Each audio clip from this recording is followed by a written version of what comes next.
Шәкәрімнің үш анығы. Абайдың тәлім-тәрбиесін көріп, өмірін білім мен өрнектеген әлем ойшылдарының еңбектерін жаттап, жасына оқып, парасат биігіне шыққан алғаш рет ұлжан философиясын енгізген һәм 60-тан асқан шағында қу тіршілік қыспағынан қашып тұран даланы аңсаған төз тағасындай тақуа ғұмыр кешкен адамзаттың аяулы ақыны Шәкәрім Құдайбердіұлы. Дана халқымыз білім инемен құдық қазығандай деп бекер айтпаса керек. Шәкәрім үш анық атты философиялық трактатын жазуға даярлықта 1898 жылдан бастап кірісіп, 30 жылдай ізденіп, жиған тергенін өз ой елегін өткізіп, қорытындыны 1928 жылы аяқтаған мәлім. Ақын кітаптың шымылдығын адам ақиқатты бас көзімен көрмейді, ақыл көзімен көреді. Өлімнен соң бір түрлі тіршілік бар. Екі өмірге де керекті іс ұждан. Ұждан дегеніміз ынсап, әділет, мейірім деген сөзбен ашады. Сөйтіп, құлқының құлы болмау үшін екі өмірде де ар сақтап адам болып қалуды һәм адами құндылықтардың уақытша дүние қызығынан қашан да биік туын көксейді. Бас көз, еңбек деген баладан еңкейген қарияға дейін барлығымызға мәлім адам баласының қоршаған ортаны көру мүшесі. Ал Шәкәрім ақыл көзі деп нені болжап отыр? Ол әлбетте іліммен нұрланған көкірек көзі. Бас көзімен көрген дүниені бір қарағанда сұлу, мәнсіз һәм зұлымдықтан да ада болып көрінуі мүмкін. Бірақ оны ақыл көзімен қарағанда мүлде басқа қырын тануға болады. Міне осы ақыл көзі пендеге әр нәрсенің түбін, ақиқатын, жақсы не жамандығын боямасыз көрсетіп береді. Ол бейне бір қараңғы үңгірде қолын майшам ұстатқандай, жүректің көзі ашылса қақтың түсер сәулесі. Абай ынсап, сүрген өміріңе, қылған кәсібіңе, тыныштықта тербелген туған еліңе деген ризашылығың қанағат қарын тойғызады деп бабаларымыз бекер айтпаса керек. Араны ашылған жанның көзі тек қана топырақпен тоятыны Хәкім Абай Ескендір поэмасына тайға таңба басқандай анық көрсетіп кетті. Ендеше барлық тойымсыздыққа тосқауыл болатын Шәкәрім айтып отырған ынсап қана. Әділет адамзаттың ең басты қажетсінетін қасиеттерінің бірі. Әділетсіз құрылған қоғамда мемлекетте тіпті еттігілген шаңырақта көп кешікпей құлдырайды. Әділет, шафқат кімде бар, сол жарасар туғанға. Абай әділетті адам сенің туысымен тең, әділетсіз адам жақын туысың болса да жатпен тең болады. Бір сөзбен айтқанда, әділетсіз өмір емес, тірі тамұқ. Мейірім адам бойындағы ұлы құндылық. Ол қараңғылықты, кекшілдікті, надандықты, қиянатты жойып, адам қалпына келтіретін, көкірегіңе кірден тазартатын таудың зәм-зәм бұлағы секілді. Қай заманда да мейіріммен нұрланған қоғамның бақыты баянды адамдары қайырымды болып келетініне көзіміз жетіп отыр. Ендеше мейірім болудың бұл өмірдегі пайдасы ұшан теңіз. Келесі сөзінде Шәкәрім тіршілік туралы адам арасында көптен бері айтылып келе жатқан екі түрлі жол бар. Бірі дене, өлсе де жан жоғалмайды. Өлгеннен соң да бұл тіршілікке тіпті ұқсамайтын бір түрлі өмір бар. Сондықтан жалғыз ғана дүние тіршілігінің қамын ойламай, сол соңғы өмірде жақсы болудың қамын қылу керек дейді. Енді бірі, бұл әлемдегі барлық нәрсенің бәрі өздігінен жаралып жатыр. Оны былай қылайын деп жаратқан иесі жоқ һәм өлген соң тірілетін жан жоқ дейді. Менің ойымша осы екі жолдың қайсысы анық екенін табу ақылы сау адамға қатты міндет. Неге десең, адамды түпкілікті бақытқа жеткізбек болсақ, біліп жаратушы бар, өлген соң да бір түрлі өмір бар деген жолдың шын өтірігін білуіміз керек. Егер шын болса, соның да қамын ойлап, адамдарды түпкілікті бақытқа жеткізу үшін, егер өтірік болса, оған әуреленбей жалғыз ғана осы дүние қамын қылу үшін, олай болса, бұл екеуін қалай тексереміз? Оны тексеру үшін әртүрлі діндер жайынан, әртүрлі ғылым жайынан әрбір білімділердің сол туралы айтқан сөздері хабар болу керек. Және қатты керек бір шарты, өзің тұтқан діні, оқыған ұғынғаны қалыптанған әдеті, құмар ісі, бәлендей жақсы кісі айтты екен деп нанып қалған сөзіне біржола байланып қылмай, ақылын әбден босатып, сол екі жолдағыларын жазған кітап, айтқан сөз, қылған істері һәм оларға қарсы айтқан сөздердің бәрін ноқтаусыз, науқассыз, сау ақылмен сынау керек дейді.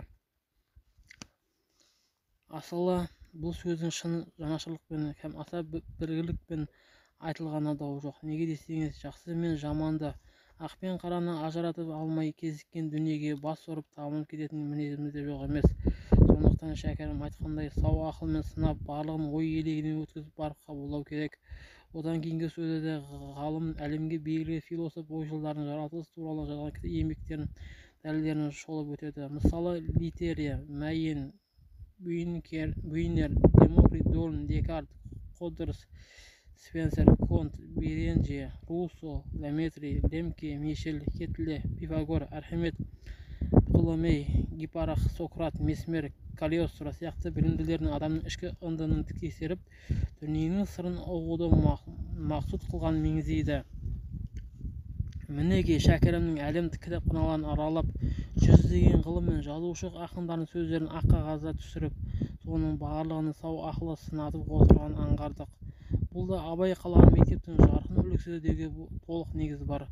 Сыншылдықтың жағымды һәм жағымсыз тұсы болса, шәкәрім жағымды тұсын шебер пайдалана білген.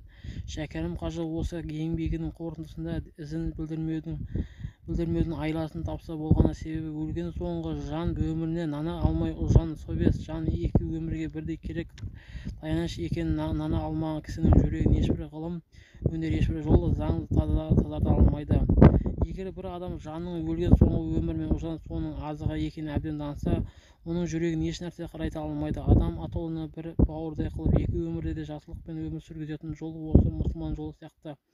Жан екі өмірде де азығы ұлжан совет деумен еш нәрседен кемдік көрмейді. Тіпті бұл жоғарылаудың екі жәрдемі үш анық деген осы дейді. Шәкәрім қажы қияда тұрып, қыран көзмен алты құрлықты түгелдей барлап, атақты ғалымдардың танымал еңбектерін оқып, ой елегінен өткізіп, сау ақылмен сынатып, соңында шығарған саналы қорытындысы ұлжан қасиеті, ар ілімі және қазақ ұлтының бағзыдан ұстанып келе жатқан мұсылмандық жолы. Міне, осы жолдан айнымаған адам екі дүниеде де бақытты болатынына аманат етеді. Таудай сауабы тарадай пайда бермейтіндер кімдер? Бір күні Алла елшісі, оған Алланың салауаты мен сәлемі болсын, сахабаларын алға қотан отырғызып қойып, оларға ақырет туралы насихат айтады. Ақырет өткелдері туралы айта келіп, соңында махшарда адамның амалы қалай бағаланады деген мәселе сөз болады. Сол кезде хақ елшісі, оған Алланың салауаты мен сәлемі болсын, қиямет күні бір қауымның Алланың құзырында таудай сауаппен келгенмен, оларға сауаптың еш пайдасы тимейтінін жеткізеді. Оны естіген сахабалардың зәре-құты қалмайды. Сахаба Салим Мәулә Хузафа радиаллаху анху: уа Алланың елшісі, анамның жаны сенің жолында пида болсын, біз ол қауымды қалай біле аламыз? Мен ол қауымнан болып қаламын ба деп қатты қорқамын, деп жан ұшыра сұрақ қояды. Алла елшісі оған Алланың салауаты мен сәлемі болсын: уа Салим, ол қауым ораза ұстайды, намаз оқиды, бірақ харам нәрсемен бетпе-бет келгенде Алладан қорықпастан харам істі жасайды. Осы себептен де Алла олардың амалдарын оразасы мен намазын қабылдамайды деп жауап береді. Ислам шариғатында ораза тұту сауым деп айтылады. Шариғатта сауым ораза мүкәлләптің кәмелет жасына толған ақыл есі сау мұсылман таң сәресінен ақ пен қара жіптің түсі айырылатын мезгіл. Күн ұясына батқанға дейін аралықта ішіп-жеуден және жыныстық қатынастан тыйылу ғана емес, аталмыш межелі уақыт ішінде жалпы дініміз тыйым салынған нәрселерден тыйылу, харам деп танылған дүниенің бәрінен аулақ болуды айтамыз. Бұл жөнінде Алла елшісі, оған Алланың салауаты мен сәлемі болсын, кімде-кім ораза қарсаңында күнәлі сөз бен күнәлі істен өзін тыя алмаса, оның жеп-ішуден тыйылғаннан еш пайдасы жоқ деп ескерткен болатын. Жалпы адам бойын күнәдан аулақ ұстауы үшін өзін-өзі ар тазалығымен қамтамасыз ету керек. Онсыз кез келген сәтте пенде сүріну әбден мүмкін, әрі күнә істемеуге кепіл күші болмағандықтан ол адамның келешегі де қара түнекке айналуға ғажап емес. Ал күнәге қарсы күресетін ішкі күш-қуаты жоқ, ішкі әлемде ар тазалығы билік құрмаған жанның ақиреттегі халі мүшкіл. Бұл жөнінде Алла Тағала: іштеріңдегілерді жарияласаңдар да, жасырсаңдар да, Алла сендердің оның есебін алады. Сонда кімді қаласа жарылқайды да, кімді қаласа азап қылады. Сондай-ақ Алланың барлық нәрсеге толық күші жетеді деп бұйырады. Бақара 284. Яғни адамзат баласы жасаған күнәсімен қатар ішкі бүккен күнәсі үшін де ақыретте таразыға тартылады. Ал исламда жан дүниені кір-қоқыстан тазарту тетігі бар ма?